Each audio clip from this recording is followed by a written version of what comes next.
শিবরাত্রিতে ভুলেও এই 5টি কাজ করবেন না, ফলে জীবনে নেমে আসতে পারে মহাবিপদ।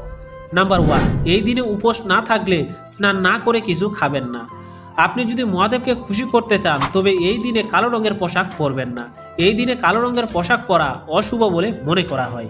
নাম্বার 2, বিশ্বাস করা হয় ভক্তদের শিবলিঙ্গে দেওয়া প্রসাদ গ্রহণ করা উচিত নয়, কারণ এটি দুর্ভাগ্য নিয়ে আসে।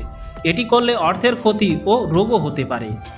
নাম্বার 3, শিবলিঙ্গে ভুলেও তুলসীর পাতা অর্পণ করবেন না এবং কেতকী ও চম্পা ফুলও অর্পণ করবেন না।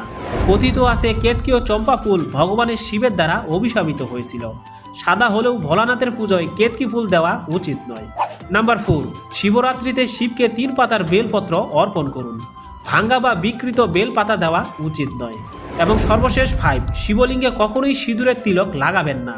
মহাশিবরাত্রিতে আপনি ভোলানাথকে খুশি করতে চন্দনের টিকা প্রয়োগ করতে পারেন।